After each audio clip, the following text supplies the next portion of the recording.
Halo, aku Nesa. Aku berasal dari Pontianak, tapi sekarang berdomisili di Yogyakarta untuk melanjutkan studi di Universitas Gadjah Mada dalam program studi sejarah S1. Sebelumnya, aku selalu mewarnai di rumah dan menggambar pas waktu aku kecil, dan mulai masuk ke melukis itu ketika aku SMP. Cuman waktu itu sempat ada beberapa tahun ketika aku vakum dan tidak berkesenian, karena waktu itu aku sempat tertarik dengan isu-isu sosial dan jadi lebih sering membaca, menulis. Cuman ketika aku di Jogja, aku juga sadar ternyata ada skena-skena seni yang sangat vibrant, dan ketika mengunjungi beberapa pameran atau bahkan organisasi-organisasi seni, ternyata aku melihat ada banyak seniman yang menggunakan seni sebagai media untuk berwacana. Dan ketika menyadari potensi akan seni dalam membicarakan isu-isu yang sebenarnya aku tertarik juga ke ranah publik, aku mulai tertarik berkesenian lagi dan akhirnya mencoba untuk mengulik bagaimana cara aku menyatukan kedua hal yang aku sukai ini. Tahun ini sebenarnya aku pengen ngangkat soal interseksionalitas dari ras, kelas, dan akhirnya topik-topik itu di-cut dengan rasa. Nah, jadi untuk presentasi karyanya sendiri akan ada instalasi lukisan di atas kain dengan medium teh, akan ada teh yang bisa diminum oleh audiens di atas meja, dan ada kursi juga tempat audiens duduk sambil mendengarkan audio. Sebenarnya kemarin itu muncul idenya karena lagi ngeteh sama teman, bikinin teh, terus aku minum, dan aku merasa itu kemanisan. Terus mulailah kami ngobrol soal pengalaman minum teh di Jogja, dan aku selalu bilang, oh teh di sini semuanya manis-manis banget. Dan mulai ditanya, oh emang kamu di rumah minum tehnya kayak gimana? Dan aku jadi cerita soal minum teh di rumah yang selalu dibikininnya pahit. Nah, terus jadi ngobrolin soal konsep nasgitel kalau di Jogja, temanku nimpalin. Oh, kalau di Jogja tuh tehnya manis. Dan kemarin misalnya di tempatnya temanku mereka bikin acara, tapi tehnya nggak terlalu manis. Terus warga tuh ada yang nanya, oh lagi ada apa ya? Dan kayak seakan-akan tidak adanya atau kurangnya gula tuh mengindikasikan kurangnya kesejahteraan atau ada masalah finansial gitu. Dan ternyata dari hal sekecil atau se-daily life teh gitu, itu tuh ada kesadaran-kesadaran atau sekat-sekat yang terlihat, dan itu tuh sangat kaya akan kayak interseksi dari kelas dan ras.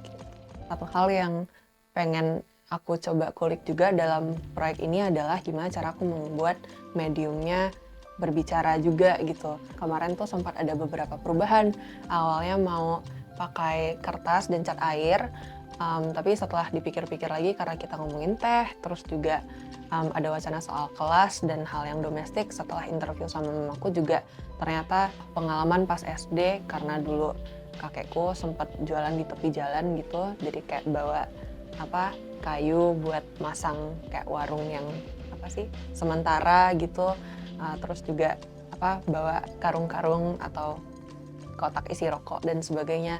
Jadi kayak ada hal-hal yang bisa dikulik dari segi materialnya, misalnya pemilihan kain atau bahkan karung kain baku dari bungkus tepung misalnya.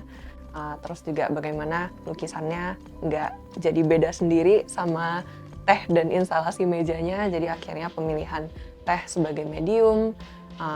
Terus juga misalnya kemarin sempat ada yang ingin diupayakan gimana cara pesannya tuh nyampe.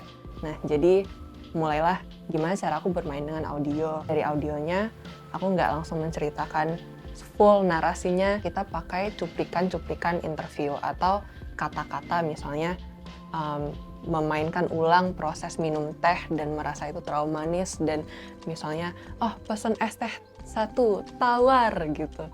Nah, hal-hal yang keyword-keyword ini atau pahit atau cuplikan interview yang lagi-lagi menggambarkan apa yang ada di lukisan dan sebagainya di interlap, overlap aja. Jadi kayak mencari form untuk ada di tengah dan memberikan ruang bagi audiens untuk berdiskusi soal karya. Kalau kendala dari wacana itu yang tadi, kalau dari segi medium, nah ini kan juga cukup eksperimental ya, pakai teh untuk melukis di kain.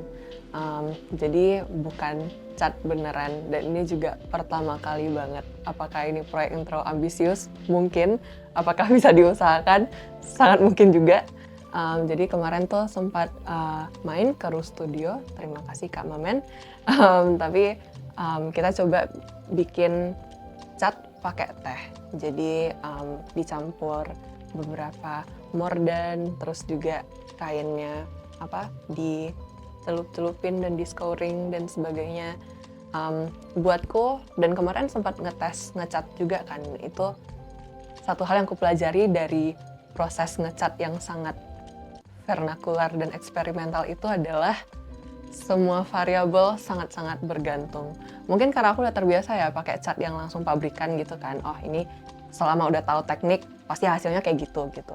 Tapi kalau yang ini misalnya, oh keringnya kurang kering, atau oh tehnya ini terlalu kelamaan, atau oh ini pas nyampur mordannya belum diiniin sampai halus, dan atau kayak oh habis ini keringnya beda, misalnya aku udah cat dan wah ini oke nih, terus pas kering tiba-tiba bintik-bintikan, atau oh ini coba disetrika beda lagi hasilnya. Jadi setiap variabel tuh sangat berpengaruh. Dan bahkan Kak Mamen yang dari Ru Studio juga bilang, kan aku sempat nunjukin karya ya, Kak ini bagus banget, gimana ya cara dapat efek yang kayak gini.